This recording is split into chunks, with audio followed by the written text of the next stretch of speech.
I will try to summarize first what are the main characteristics of the mathematical program and why you would like to use it. And for me, it's a way of rapid prototyping of a program, in the sense that you can write things, test them. This is very fast. You don't have to compile. You just press Shift Enter and it evaluates. You can check the errors and see whether everything is well done, and then you can join all the pieces and then have a program. This is much faster to do than in, for example, in C or Fortran. And yeah, in terms of speed, this typically is like 3 to 10 times slower than C. I would say that in the hierarchy of speeds, it would be Mathematica is rather slow, then you have Python with NumPy and all these things, and then directly C or Fortran. So, and also in the degree of how fast you can do a program, how fast you can prototype. So, some idea. So, yeah. So basically, this is a program which is intuitive because it's very object-oriented. This means that anything can be an object. So a plot, an inequality, anything.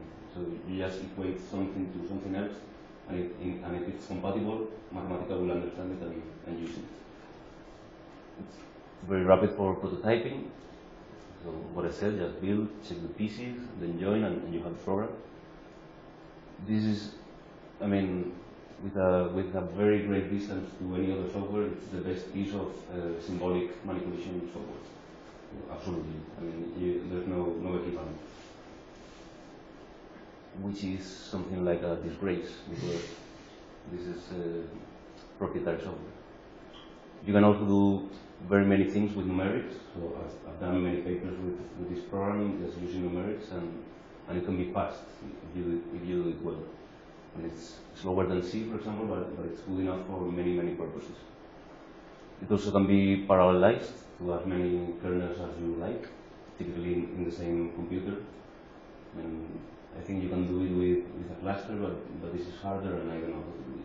I never tried. When you say parallelized, do you have to do something? It's almost trivial. I mean, instead of do, you write parallel do. That's it. Okay. And then it does it. Yeah. This is because just a comment. You have mentioned C or Fortran, Python, and Mathematica. There is another piece of software that some people use, which is MATLAB. Yeah. And MATLAB can be, depending on how you use it, it can be as slow as Mathematica, but depending on how you use it, can be as fast as C or Fortran. Yeah, especially with and because when it's compiled properly, it can be as fast as any other thing. Yep. And but you have to know how to do it. And I don't know if with Mathematica it's something similar or not. At some point in Mathematica 5, they translated everything into C code, and this was a great step forward in the speed.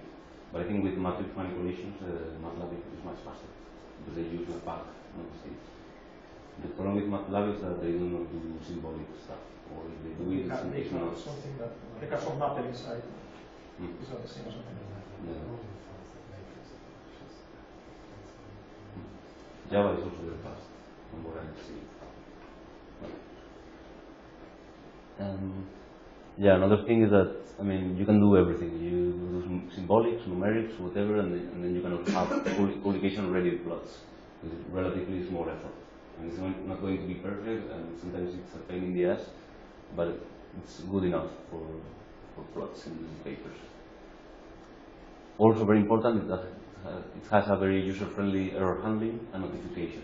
So it's very easy to see when you have made an error, why, where to look. I mean, when you have an error, it says complaint because of, yeah, you've done something wrong, and it gives you a link to the part in the help index so that you can go directly to see what has been your error.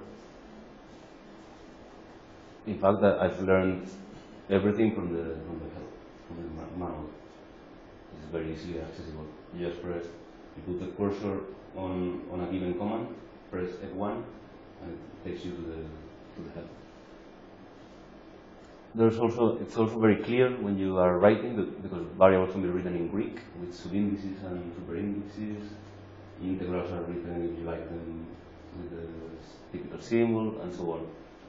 So in some sense, I mean, this is not like C that you say C sub something, and then you have to write everything down. Here it's much more clear because it's written as we used to do in normal notebooks. The problematic point is that it's been paid for. And in fact, we have a 1-year license for the campus for a code which has not been rewritten since the 5th version. So they have added some things, but we are paying each year for, you know. For the same thing you already bought. Exactly. But we don't know about that. It's called maintenance. Well, I must say, for example, in the 7th version, they included the parallelization. In the 9th version, they have added many packages for network manipulations and things like this, and also for graphics. But apart from that, I mean, the main algorithms and everything, we have paid like 5 times for that. Okay, so the program is basically, I mean, in terms of the computer, it's divided into 2 processes. One is the front end, which is the beautiful part, and then there is the kernel or kernels.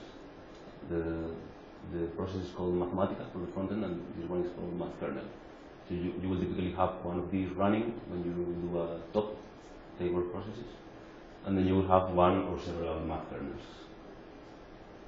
The front end, as you will see, is divided into several cells.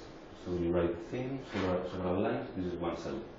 You can do many cells which are separated, and when you evaluate cells separately. Later you can join them if you like, and then you will run as one piece of code.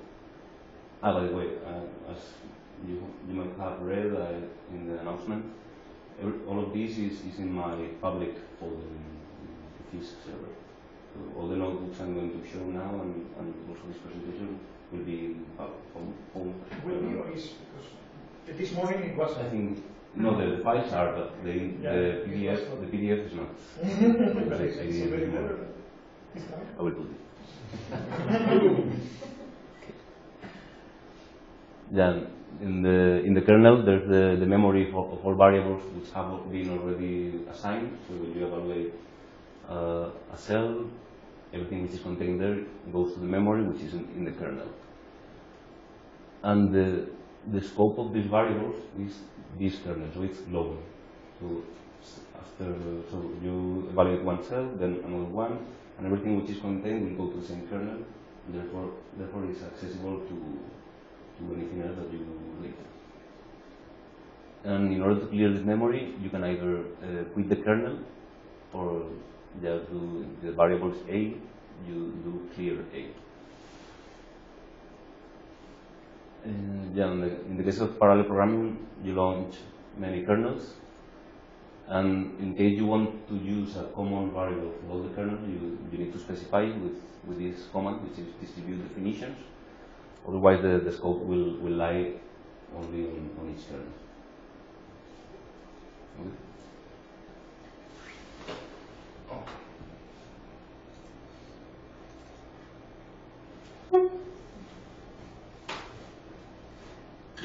Before you continue, you say that clear is to clear one variable. Is there any way to clear everything without quitting the kernel?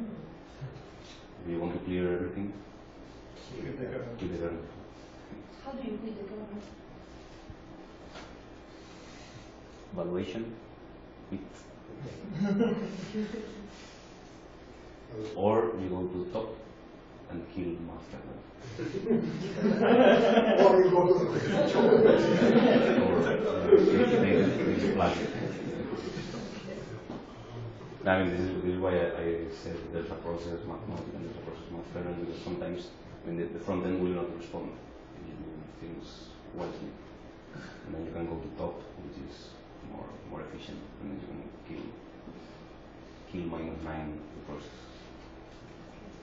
Okay, so the basics of shortcuts and useful things is Shift Enter is for evaluating a cell. Enter is just for adding a new line. So yeah, I will do some examples later. You can do subindexes with control minus. This is a superindex which is on top, which I don't know what is the use of it, but if somebody learns how or for what.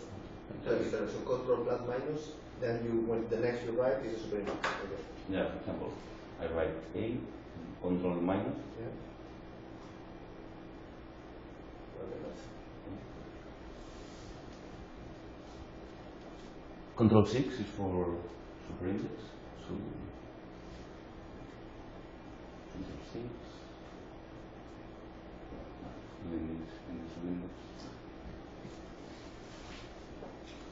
Control 2 is to make a square root. So you select something, for example.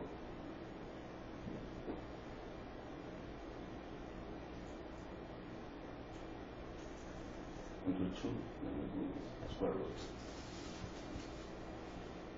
Control Shift 7 will do a fraction with this. That. And also something which is very useful is Control D. Control D is the drawing tools, and this is useful. For example, I mean, there's one of the tools is like a cross like this, and with this you can check the coordinates. So you put the cross in one point of the graph, and it will tell you the coordinates. You can copy with Control C, you can copy the coordinates, and then paste them somewhere else. And in order to join cells, for example, if I want to join, so this is a cell, and this is another one. If I want to join them, I just select them, Control, like everywhere, and then Control Shift M will join them. Okay. And when do you want to join cells? Which is the reason to separate cells? The reason is that when you are programming with Mathematica, you do, I mean, you have, for example, you have a problem in quantum mechanics, you do, first, I want to know the eigenvalues of my Hamiltonian. Then later you want to have an algorithm for making the partial trace. And then you check this algorithm first, then the other one independently, check that both are doing what they are supposed to do, then join them, and then you have a program which is doing both things. I mean, you can also copy and paste, but this is faster. But the only thing of having it separated or joined is that you have to evaluate, then you have to push Shift Enter twice instead of once. Yeah. That's the only thing actually. Yeah, which innocently, when programming is simple, seems to be. Okay, but then maybe you have 1,000 lines or whatever, maybe you need to Can be. Okay. Yeah, what I was saying about these Greek letters and symbols and so on, I mean, the fast way to do it is escape, which will do this 3-dot thing. Then, for example, W, escape, and then it will directly write an omega. For example, escape, omega, escape, that's it. Right. This. And it's neater to see. There are several other symbols which are already implemented in this way, but I mean, there's no limit to how many symbols you can write with Mathematica. And in fact, in the palette, there are, I don't know, many things, for example, special characters. There are all the Greek letters, so these nice things for products in papers, Gothic letters, and so on, symbols, and there's anything you would like to have.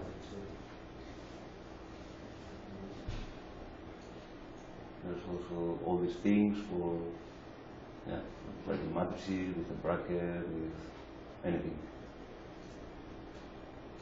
Typically, you don't need this. I mean, I usually use these things because this is neater to see. It's faster to recognize everything, but not much more. Another thing which is very useful is alt dot. Alt dot will stop the evaluation. Alt comma will pause it, and then there will appear a menu, but normally you don't use that. And also something which is very, very useful is, I mean, for example, let's say that this cell is evaluating a loop which is taking, I don't know, half an hour to evaluate. And in the meanwhile, you want to know the variable, the value of one variable which is running, for example, the index of the loop. Then you can, I mean, if the index of the loop is I, you will write in another cell I, press F7, and it will print the value of the I. Current value of the For example, to know at which point of the evaluation it is. Okay.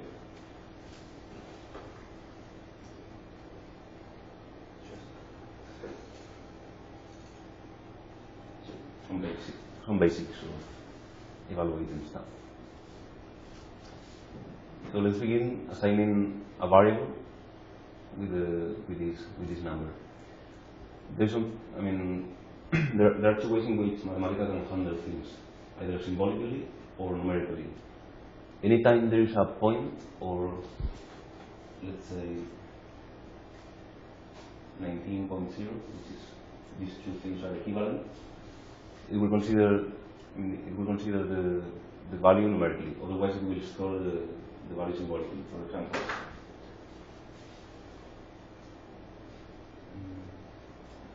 you do this, you will answer that. You do that, you will answer this. It handles, I mean, when it's symbolic, it will take much longer and more memory and everything. In general, Mathematica tries to accumulate the most precision it can. So it will try to work with infinite precision. Okay. Okay, so I give this value to the variable A, shift enter. And now, as you can notice that before the A was blue and now it's black. Okay, this is because when it's blue, it means that Mathematica knows nothing about the value of this variable. So it's symbolic until this point. When it's black, it means that it has already some assigned value. Okay.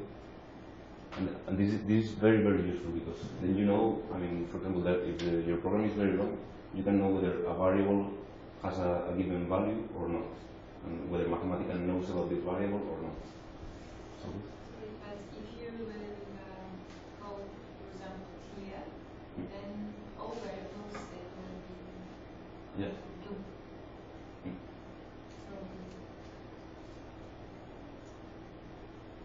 No. No, I mean, because I always have such these problems with this, even after calling clear all or something. Yeah, sometimes, I mean, in fact, it's useful when you are a bit lost, whether Mathematica is doing something wrong, or you suspect that there's something which is not taken into account. I would say quit the kernel and start again. And then you have everything afresh.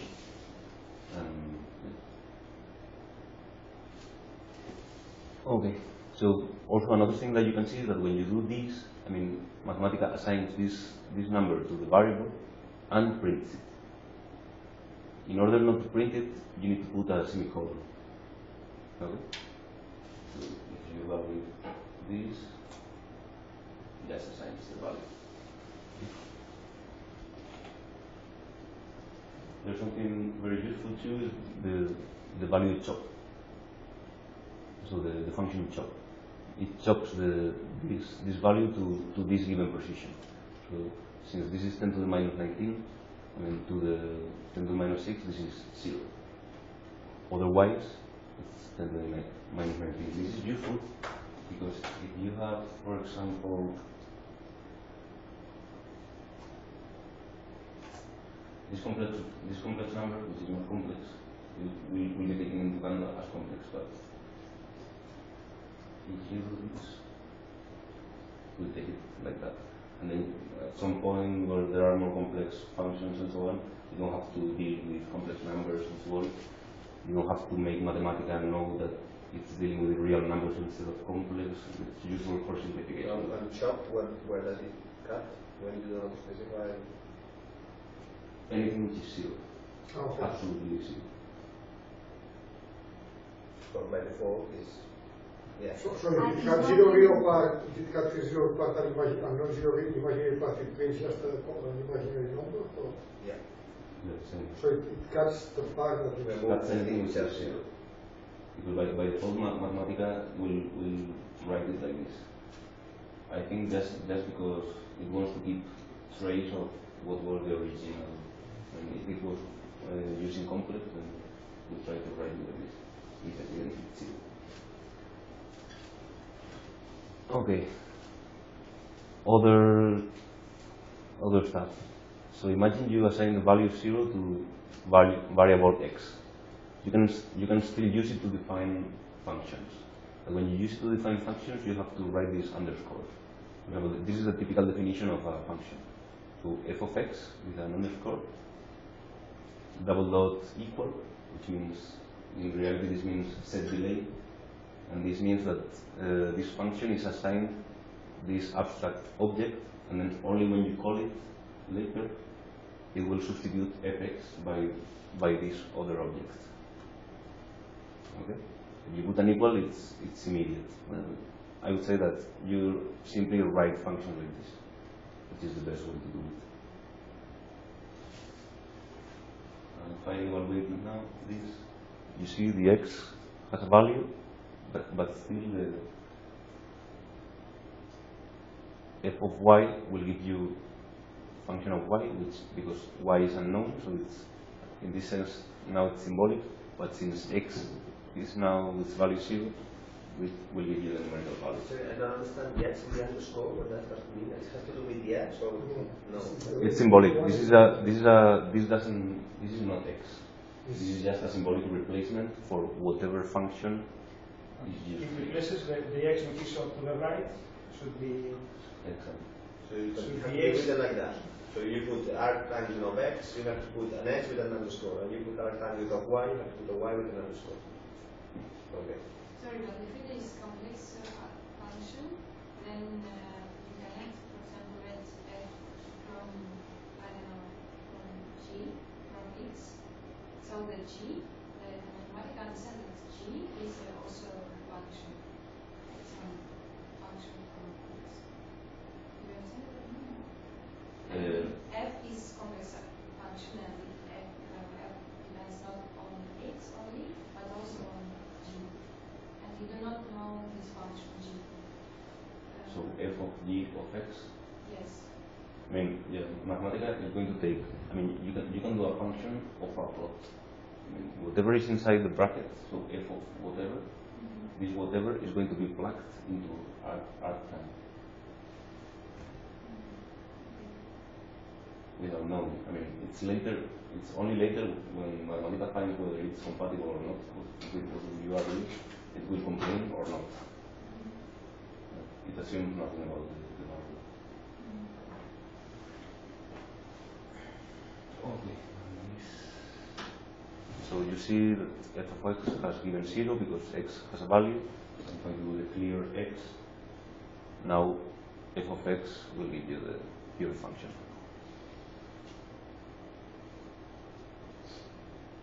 Okay.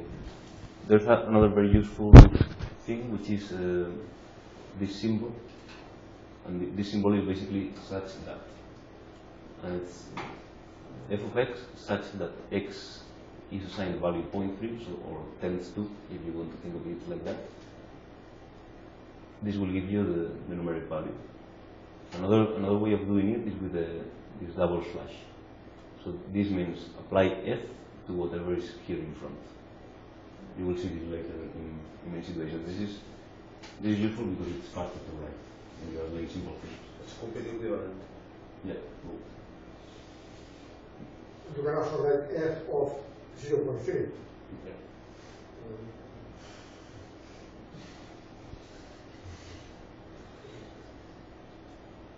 And also, as I was telling you before,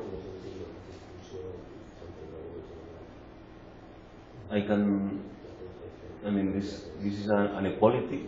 An equality with the double equal is just an object. It's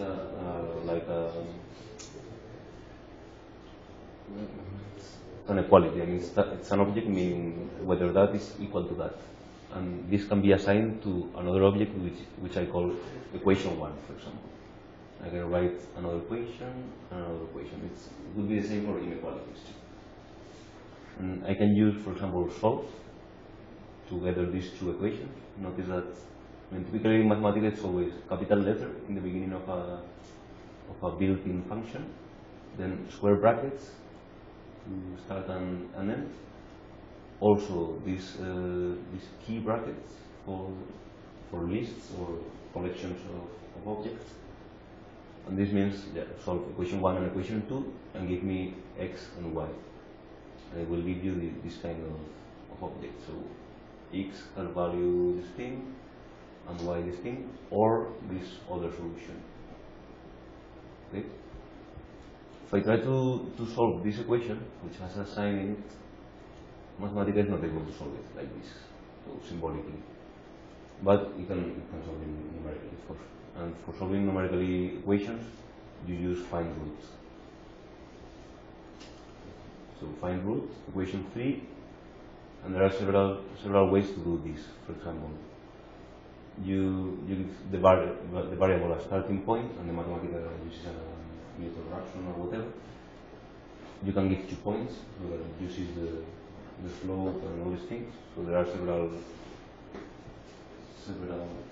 ways to do this. In fact, if I put the cursor in find root and press F1, it comes the help here. So with only, if you put only one number here, it starts from the point with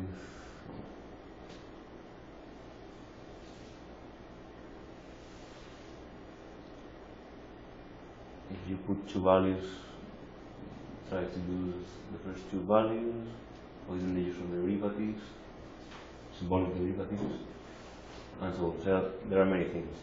There are options like accuracy, whatever. You can learn this by on your own. Sir, what is the difference between putting 1 equal or 2 equals? This is a sign value. So this equal tells Mathematica to store this object into this object. This is an object. This is an equality. An operation. This is an equality in the written. This is the symbol of equal in the bracket. Yeah, for example. But in the category there are also 2 or is just the No, there are 2. If I do this, it just assigns value 3 to the variable I. If I do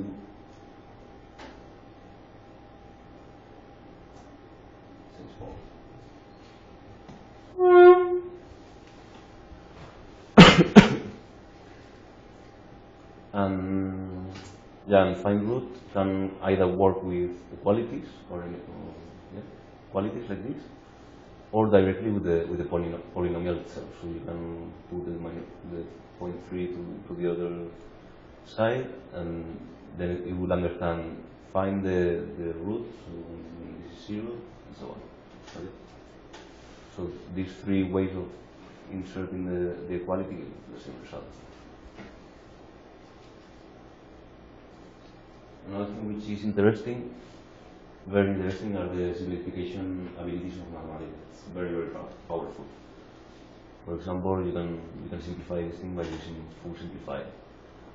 And yeah, this is something also useful. I mean, if I evaluate this thing, I use full simplify with this percent symbol. Percent symbol means the last output which has been used. In this case, that.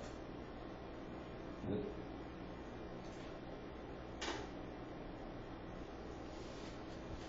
Any question?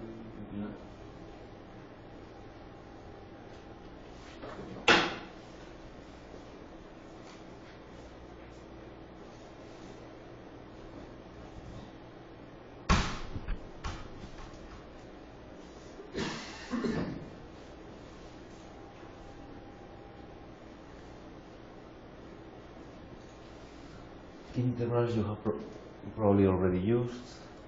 You just use integrate with a variable. You can use it symbolically with indefinite integrals. Also give upper and lower values to the integral, and give you with numbers.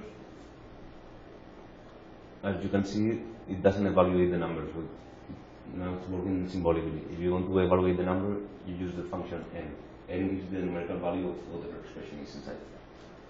And as I said before, you can use this function here with a double slash. these two expressions mean exactly the same. We can also directly do the numerical integration with n integrate. Every time there is something which can be done symbolically or numerically, there will be the function and the function with an n in front of it. From the algorithmic point of view, is this different from applying n to integrate? So integrate n and then integrate, we're first doing it symbolically and then numerically? And then evaluate numerically the expression, the symbolic expression. Goes directly to the numerical.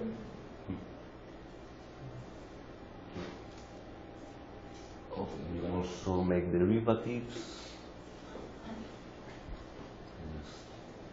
Symbol d with respect to x. You can derive twice with respect to x, or with respect to x and y. And then, as I said before, you take, for example, this piece of this formula and say such that x is 0.3 and such that y is 0.5. And then it gives you a numerical value. And again, this is a function 3 times x to the power 2, evaluate f of 3. And this is also very useful. The derivative is a tilde. A tilde will give you, if it's in terms of an assigned variable, it will give you the symbolic expression. And with a number inside, will give you the. We will first do the derivative and then substitute the value of the x.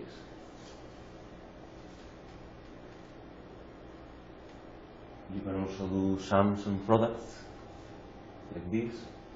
Again, if you write e to the power 2 symbolic, it's going to give you the complete number. If you do it numerically with a 0.0, or do a double slash n, or simply a dot, it will give you the numerical value. You can also do sums of symbols, like b sub I to the power 2, it will give you this thing. And also can do products. Also the limits are written like this.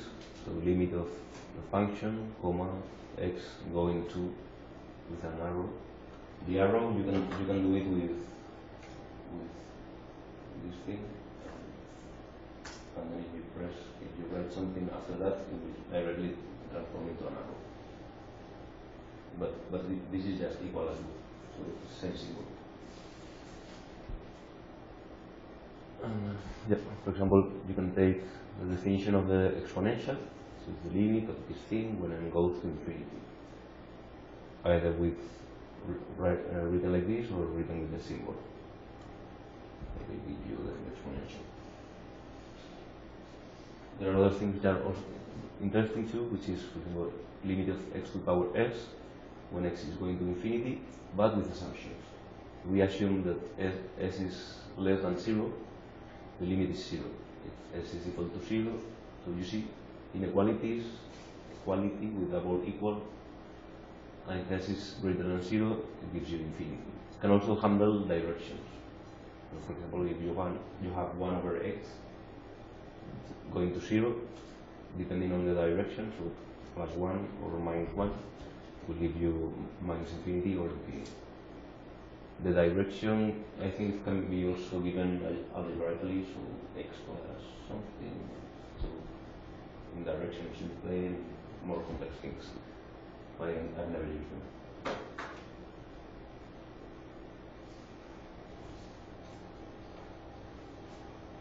Okay, oops.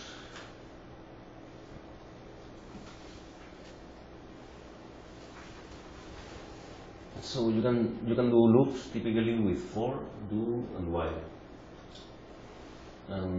For example, I give the value 1 to the variable a, and I say for I from 1 to 3, I do I plus plus, then do a plus plus, and then if I print a, this gives you 4.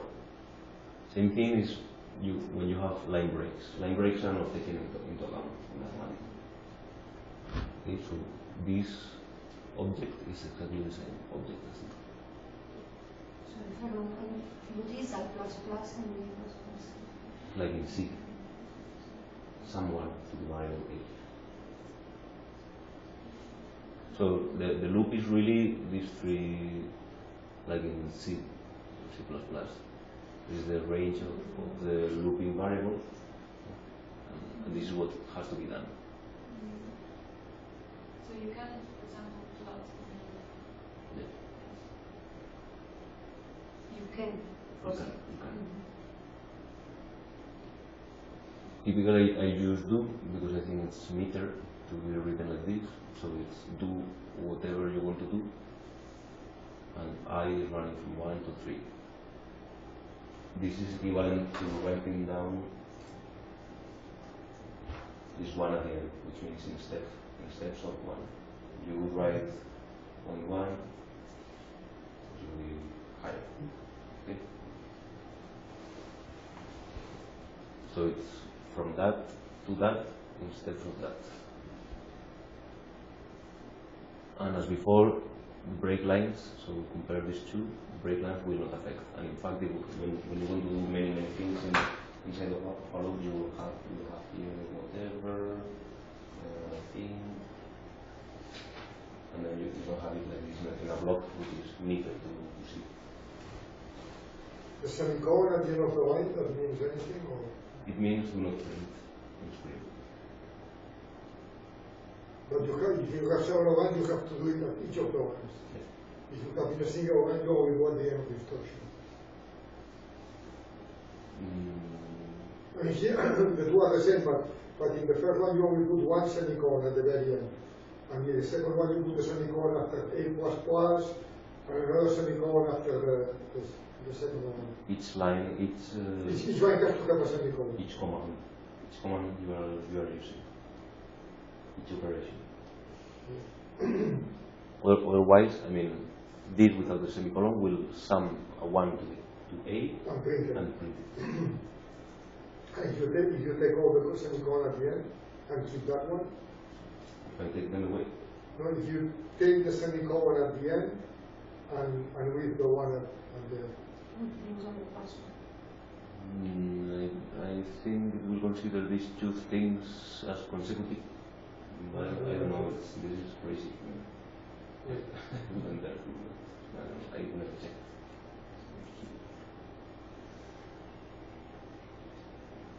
Yeah, it does not know well.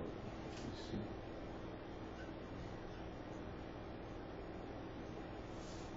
Yeah, I mean, inside of loops, if you want to see something which is printed, you have to say, for example.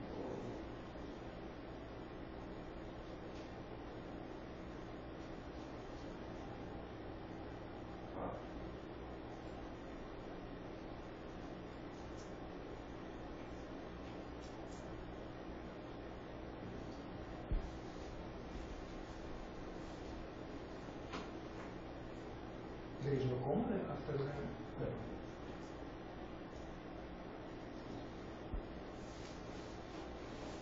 Is that possible?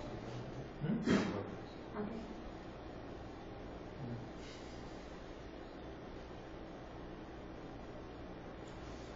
It can also be done like this, while the same value on the value 1 to I, and until I is equal to 3, sum 1 to I, and then do that. What is the semicolon between the I and the A?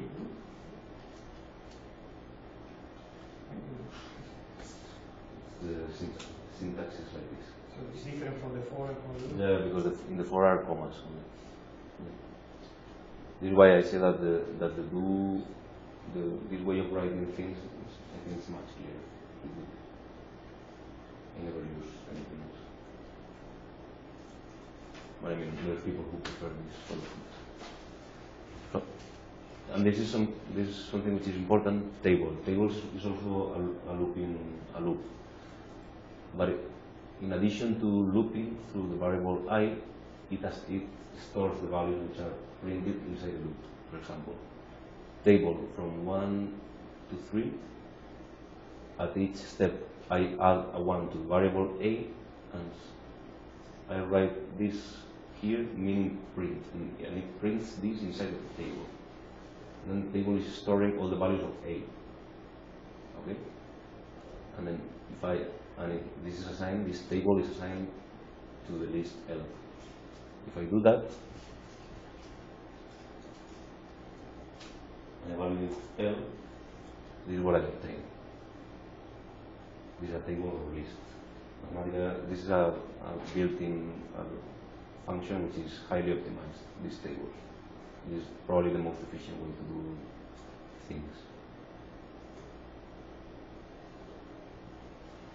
You understand this comment?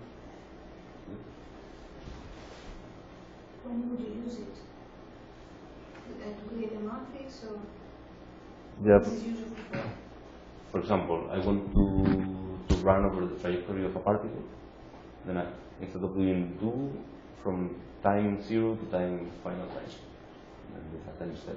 And then I do many things, calculate the trajectory, and then I can store the time, position, velocity, whatever, in this way. So I would write here x, t, e, whatever. And then the table would be composed of all the values of the position, time, and velocity at all times. They will be given in this format. And with this I can already plot.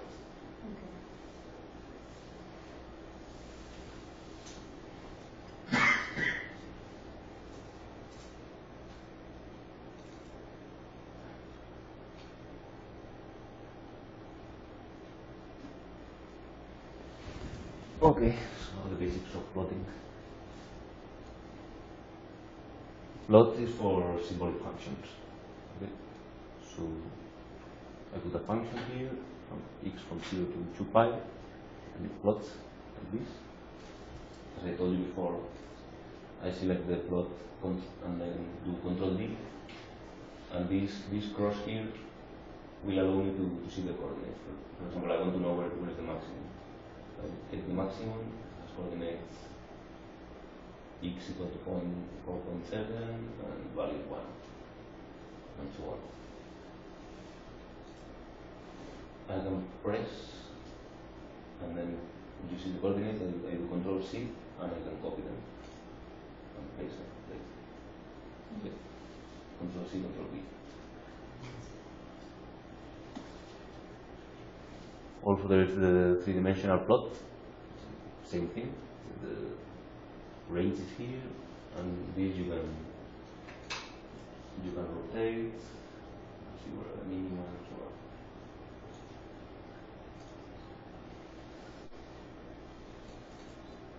on. By the way, if I select this cell, I can tell Mathematica save selection. So now I can now use PNG and then export it. Okay.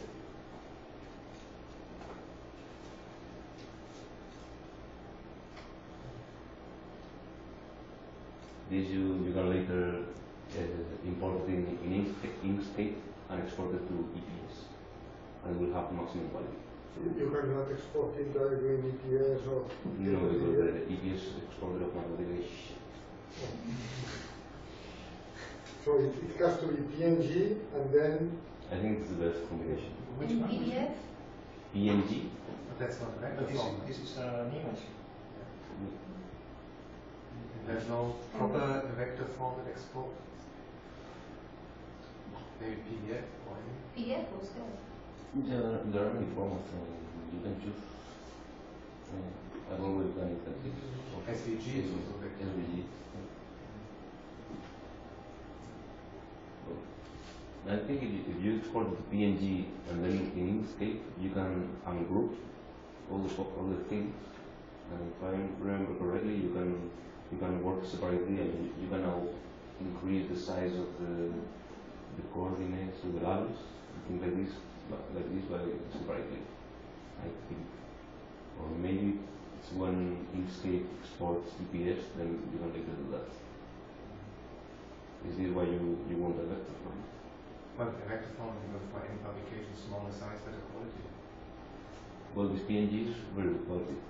Yeah, but it's a pixel graphics. Yeah, so it's depending on the number of graphics, depending on the scale. I've never had any problem And with this. TPS is not working properly. But you get a file which is correct but has lots of comments and both definitions that you have never used. Like cannot be You can read it in the ETS and there are lots of definitions that are never used. and it can be cleared up using Inkscape or TORF or not easy.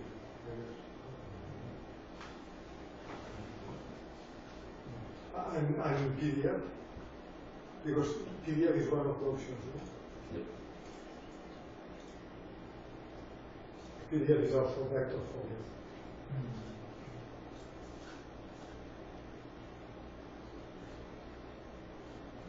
Doesn't seem to work properly.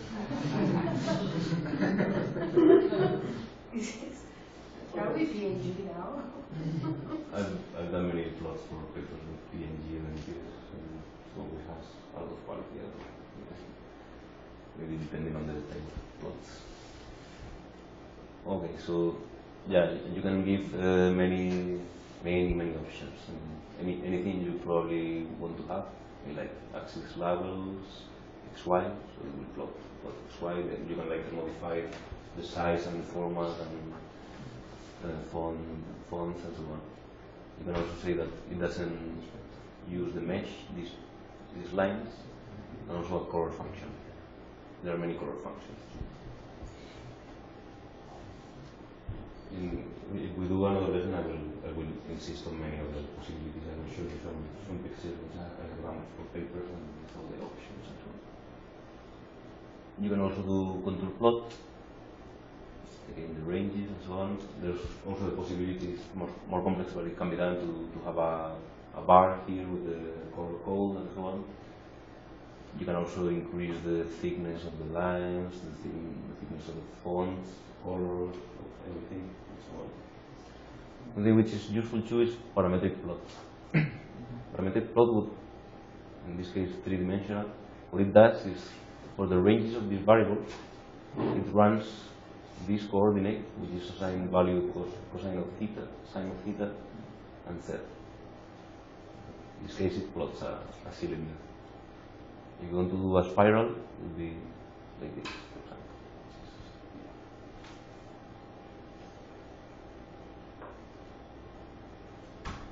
One thing which is useful is logarithmic plot. Log plot puts logarithm in the y-axis. Log is logarithmic in both axes, and log linear is logarithmic only in the x.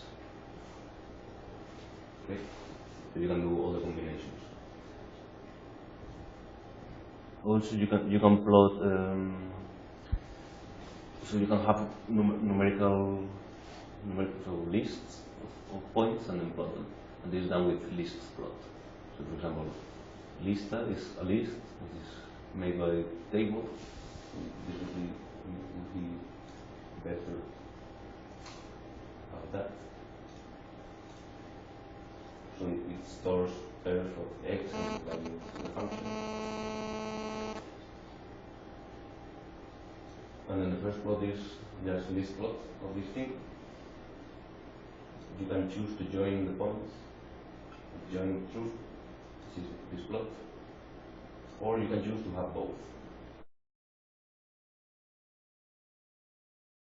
These plots, these two lists, which is the same in this case, one on top of the other, and then you give true to join from this one, false to this one, red to this one, blue to the second one, and so on. Okay?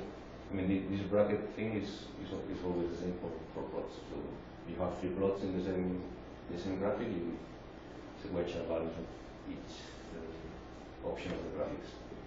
This is making, instead of with an open frame, it will give you a complete frame.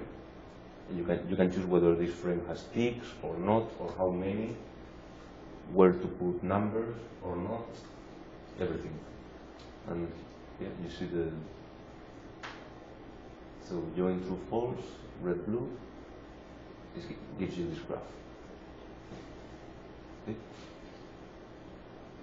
Again, we can do this spiral as before, store the values in lista, and then list point plot 3. Here I have modified the plot style, the point size. I can do it bigger, I can do that, and so on. Small.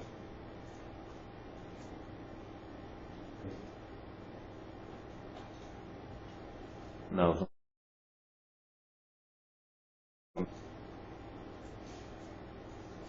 to the variable y1, I can assign this plot, or a movie, or whatever. You just copy and paste it. Yeah. Does it work as y w equal to 10%? Ah, Yeah, but this one is the one from. No, doesn't work. no, just because it was not the last. Ah, it doesn't work with the last. Right, that's it. I mean, if you do 10%, it will Yeah, take it works. the spiral. No, well, it takes the last plot. And then you can put y equal to all of 18 or 27 and use the output, no? You can assign the, I don't know, right? if it's work with 10%, it should work with Maybe. the name of the way of the output.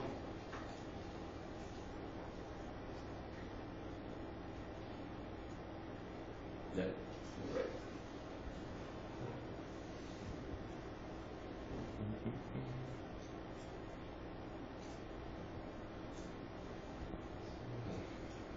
Now I want to put two of these plots in an array of plots. So this one is the one I had. Then I have the spiral again, which I assign to y2, and then I do show y1, y2 with plot range on. Then it will plot in the same plot. I mean, if it's written like this, these two plots will be shown in the same graphics. It's the cylinder and the helicoid. Okay. You can also plot them sequentially with this thing, either graphics grid or graphics array. Graphics grid and graphics array makes from a list. I mean, notice that the syntax is different and it has changed. This is the newer command. This was the older, which is deprecated. So this is just a list of two plots. Graphic grid will do like a grid of two plots, and then show will show them. Simple. And then the output is like this. In the output, you see that there are several. With this, you can increase both. I think with this, you can also manipulate something. I don't know. This I've never used too much. Can you also put them on top of each other? I mean, Yeah. You do it like this.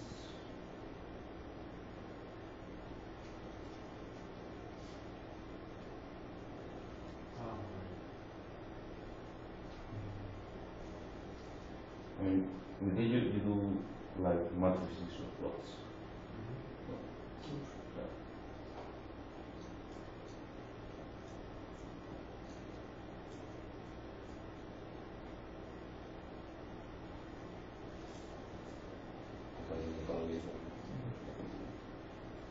Yeah.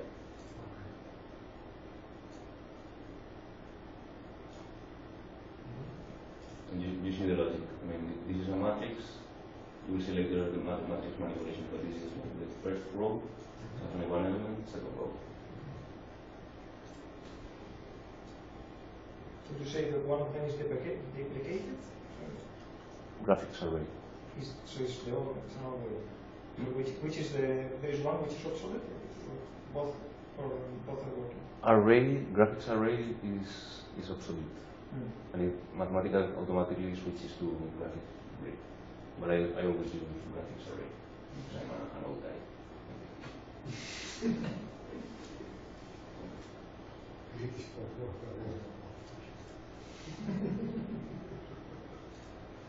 And then you will wonder how to export and import data so that you can plot things, because otherwise you can do almost nothing. So again, you make a list with table of these two x and the function. Gives you this thing. And then the syntax is export in like this, with the place you want to export, and then the object that you want to export. Mathematica typically recognizes which is the format, and then it exports it. For example, this would be exported like a 2-column thing. First variables would be a column. You can also tell it to export it like comma separated value and all this. And then the same for importing.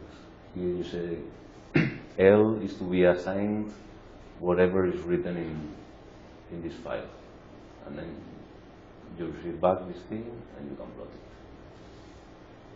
There's a nice trick that you can use when you have, for example, when you want to export 100 files, you want to export many things which are sequential. There's a trick for doing it in terms of the name of file. You say name one file into .dat, for example, and then with this syntax, so this symbol means attaching strings. So join these two strings. String file plus the string make the value of this variable into a string, and then join .dat, and then the output will be file 1, file 2, file 3, so on. In this way you can make it sequential.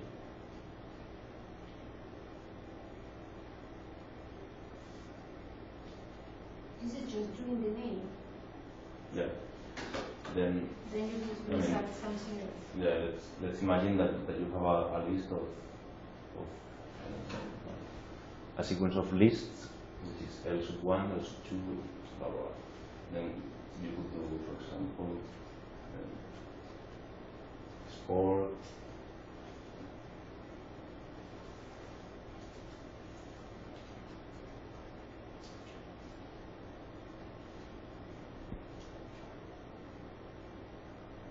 and this will export each list L sub I to file I.dat.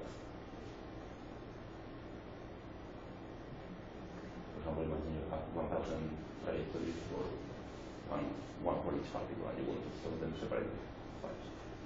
You would do a list for each trajectory and then do that.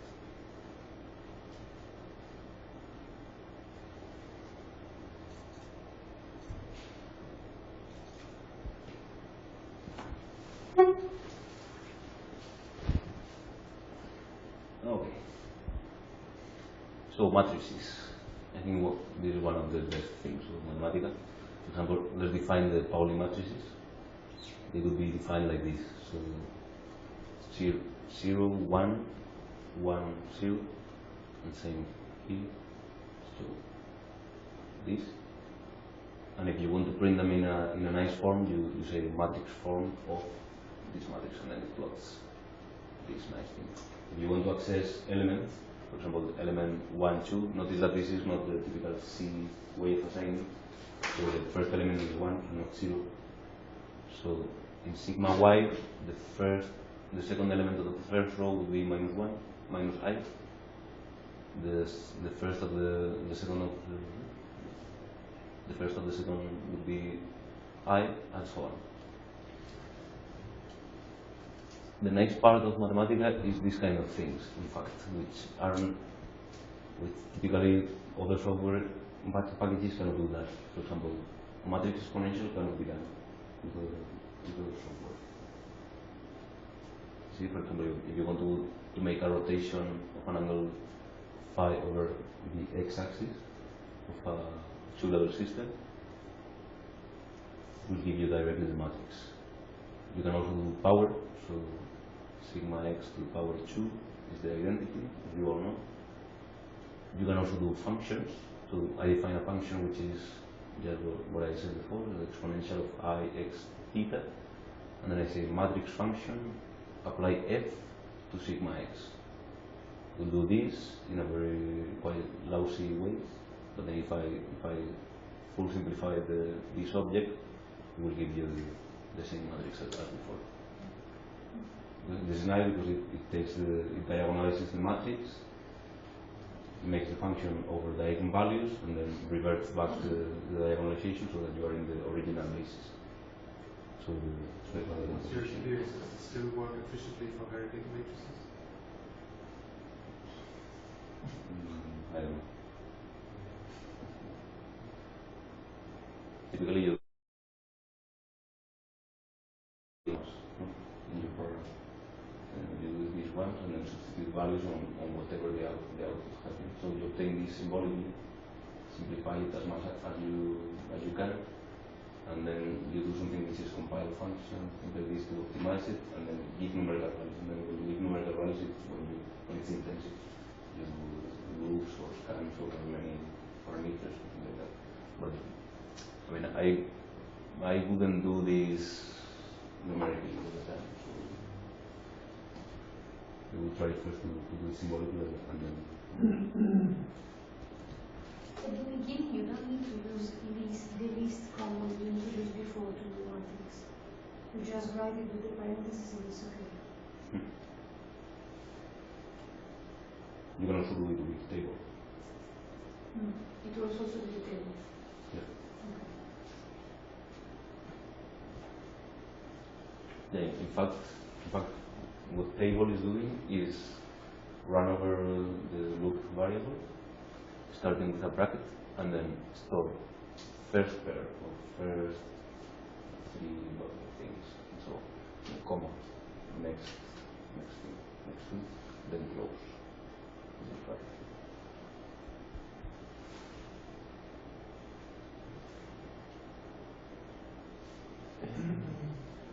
Something very useful too, the Chronicle product. To my knowledge, I think this is not found in any other symbolic package.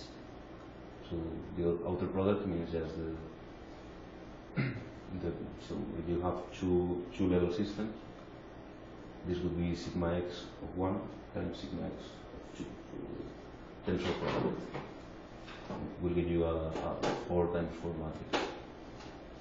The normal product between matrices is made with a dot. Okay, so the outer product is Chronicle product, the normal product is dot, and it's also the normal product when you use vectors, for example. Let's take one of the eigenvectors of sigma x, which is this one. Let's take an eigenstate of the sigma z. So sigma x times vector 1 itself with eigenvalue plus sigma x times vector 2. There shifts these to the orthogonal state, which is one is the eigenstate pointing up, the other one is pointing down with a dot. When it consists of two vectors, it's just the scalar product. So, for example, vector 1 times vector 2 is 1 because it's normalized. Same thing for the second vector. And if you multiply vector 1 and vector 2, it gives you the scalar product. You also have the trace. You also have the inverse, and so on. And you can check that it works because I define a matrix, I define the inverse, when I multiply the two, it gives you the eigenvalue. You can also have conjugate transpose. So for example, let's take this matrix, 2, 3i, 4, 5. This is the conjugate transpose, this is the normal transpose. And you can also have the determinant. You can also have the eigenvalues and eigenvectors. Notice that the eigenvectors will give you, the collection of eigenvectors will give you the transformation which is diagonalizing the matrix. But be careful because it's not normalized. So if you want to use it for transformation from one basis to another, make sure that you have to normalize these things. And this is done with orthogonalize. Orthogonalize makes this set of eigenvectors to be normalized, and if they are degenerate, there's a degenerate subspace or whatever, in this subspace it will try to make orthogonal vectors inside of it. So it makes a Gram Schmidt in this vector set. be orthonormalized. Yeah. Should be called orthonormalized. Yes. Should complain to what? Yeah, complex mathematica. We have the wrong name for this function. Actually, that's supposed to orthonormalize. Okay, there's also the vector product or cross product, which is just, let's say, UX or UY, and cross product is UZ. Okay.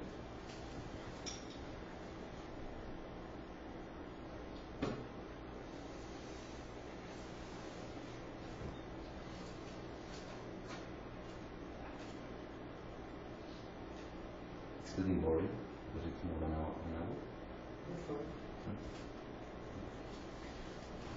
So differential equation, probably this is something you will use more.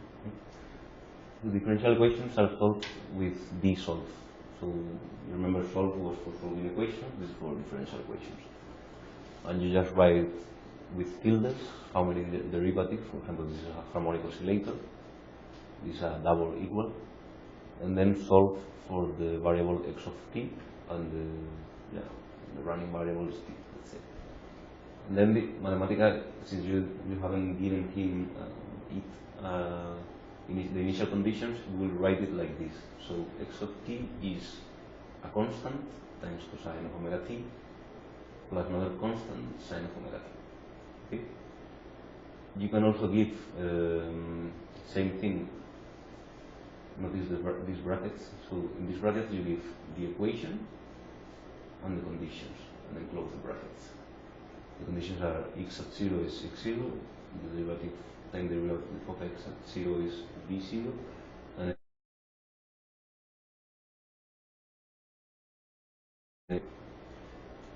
and you can assign this solution to variable solution. As you can notice, it makes a double bracket because I think it assumes that you can have several solutions. Normally it's not the case. So you just need to do first of solution, which will remove just the brackets, and then x of t is such that first solution will give you this thing. This is very abstruse, but you have to learn it because it's the way to do it. Okay. For example, real world usage. I define a function which is now capital, so another function of t with the underscore, with this equal, which is for functions, and I say evaluate x of t such that this solution. If I now give a value for t, you will substitute the value of t in this expression. I can plot it and so on.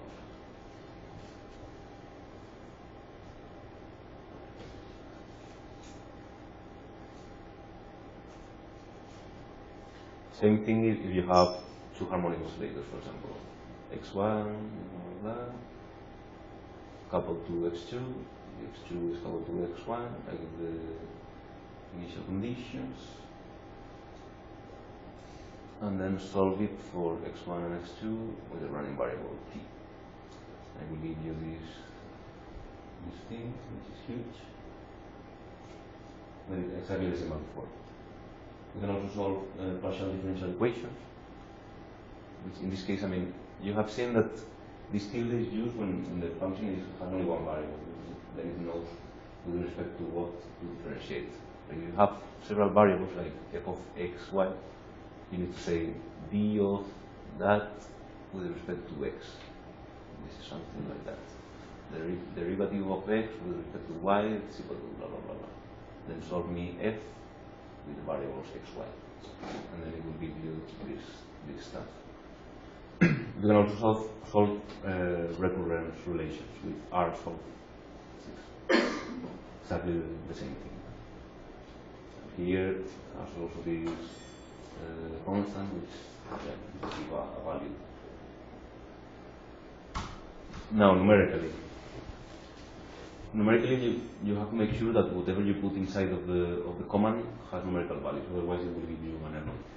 So I put frequency, coupling, initial conditions, total time, and then I do n d solve. Same equation as before, The only difference that at the end, instead of t, it's a t from 0 to t total. Okay? And it will show you something like that. Now, if you remember from before, you have to do this thing, evaluate each one such that this solution, and x2 the same thing. Now if I plot the capital letter functions, which are the evaluation of this solution, I will have this. But you have to write it exactly like this. That's it. Don't ask why, it's like that. You can do parametric plots, for example, a Poincare section, if you like, so x1 t, the derivative is So equal to time. the difference, so the points, what is the meaning of the column equal? This thing, Yeah. this is set delay. It means that, so this is abstractly equivalent to this, and only when you call it here, It is, but if you put equal, what does it have? I think in general it makes the same thing, but not always. Yeah, I don't know so much of Mathematica to answer. I mean, Mathematica can be very complex in things like that.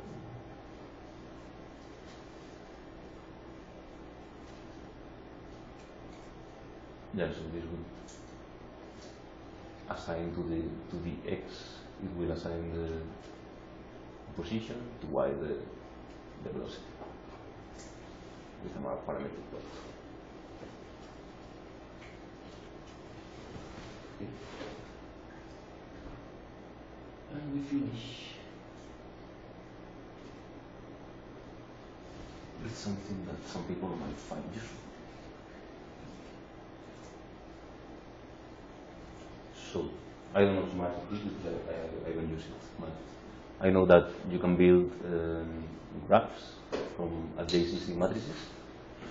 If you give Mathematica the adjacency matrix and the matrix is not symmetric, it will give you a directed graph. So, for example, here, one is connected to one is connected to 2, but not the other way around, and so on. And then you have this kind of thing. If you have a symmetric adjacency matrix like this, it will give you an undirected graph. You can do many things, I think, and this is part of one of the only things which can be in Mathematica 9, I think. How do you know who is one? Here, I think there's an option of writing down the numbers. Ah, okay.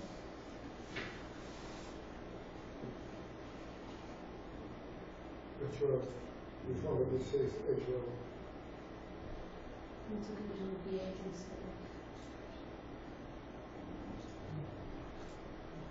And you won't put numbers and so on. Then maybe it's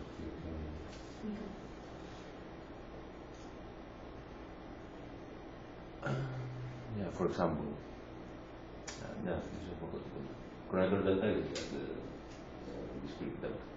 So, for example, if you say connect me any neighbor to its nearest neighbor, and then I run from 1 to 10 for both of them, you will have a closed chain.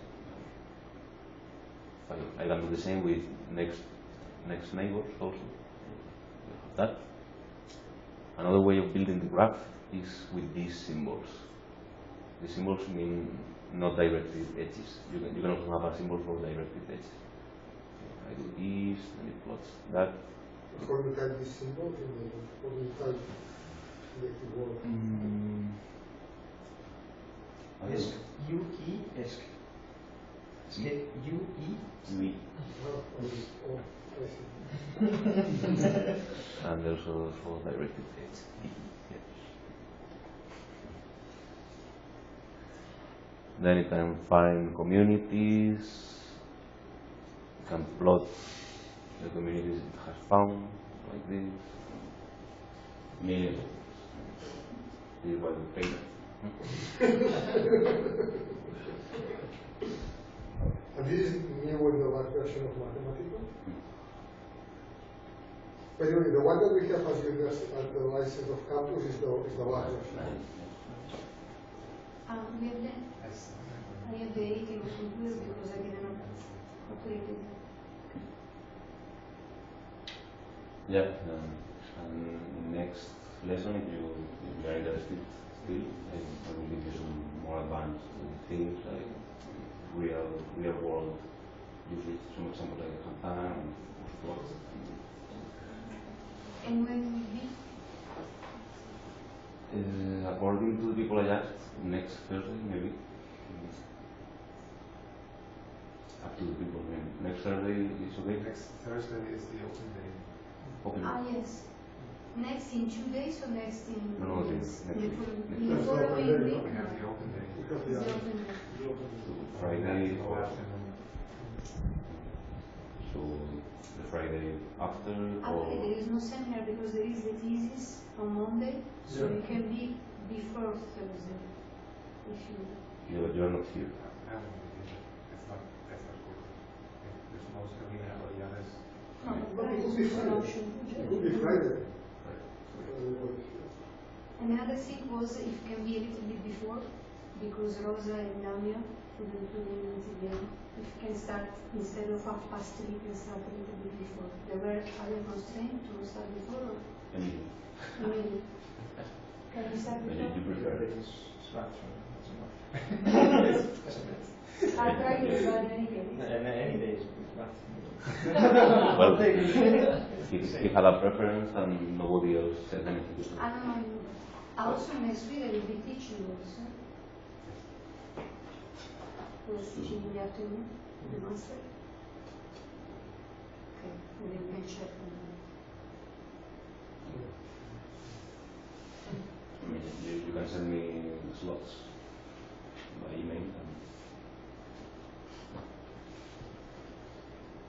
Well, that's it. Thanks.